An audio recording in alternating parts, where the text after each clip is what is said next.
سبتني بعد ما اديت لك كل حاجة، بعد ما قدمت كتير وانت ما قدرتنيش.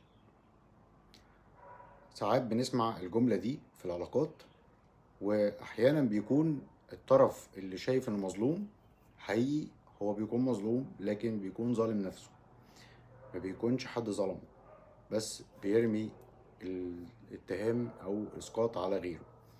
يعني ايه؟ يعني مثلا بتيجي حد يكون في علاقة ويكون العلاقة دي في اتجاه واحد، يعني الطرف التاني معبرش عن حبه ولا قال انه بيحب ولا اي حاجة من دي، والطرف الاول قاعد بيدي، او الطرف المظلوم قاعد بيدي كتير جدا وبيقدم كتير جدا في العلاقة، والطرف التاني مش بيبادله نفس المشاعر. ومع ذلك الطرف الاول مستمر، بعد فترة بيكتشف انه مش متقدر او مش قادر ياخد المشاعر او الاحتياج اللي هو عايزه.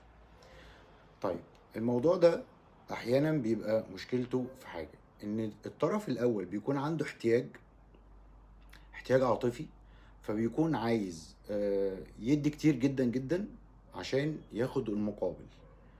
بس المشكلة هو لما بيدي اللي قدامه، هو بيدي نتيجة احتياجاته، هو مفتقد للذكاء العاطفي، لانه الحقيقة هو ما بيحبش الطرف التاني ولا حاجة، هو معتقد انه بيحبه، لكن هو في الاصل ما بيحبوش.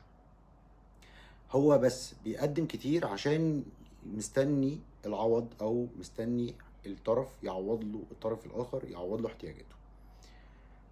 طيب، فعشان كده هو بيبقى مفتقد للذكاء العاطفي. ليه؟ لانه هو لو بيحب بجد الطرف التاني، هيفكر الطرف التاني ده بيحب ايه، محتاج ايه اللي هو بيفضله في الحياة وبيحبه عشان يعمله له.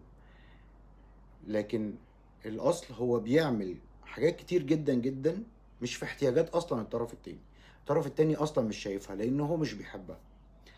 فعشان كده ما قدرش يكسب قلبه وما قدرش يستمر معاه، فبالتالي الطرف التاني بيجي بعد وقت وعايز ينفصل عن العلاقة.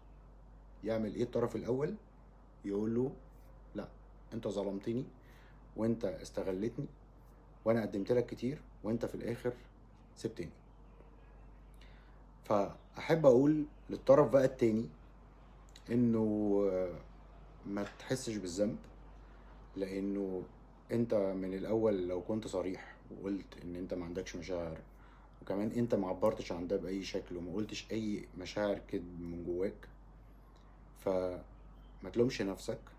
واذا كنت شايف انك مش مرتاح في العلاقة دي، وانك فعلا الطرف اللي معاك ما قدرش يقدم لك احتياجاتك، وما قدرتوش توصلوا للاتفاق مع بعض في الحب، يبقى انفصل وانت مرتاح، وما تخليش حد عنده احتياجات يفضل يلوم عليك ويشيلك الذنب على الفاضي، وفي الاخر انت عمرك ما هتشبع احتياجاته ولا هو هيشبع احتياجاتك. فالعلاقة دي من الاول مش علاقة كاملة. مستني تعليقاتكم، ما تنسوش تدعموني بالفولو واللايك والكومنت والشير. وحياة سوية مع اسلام انور، والسلام عليكم.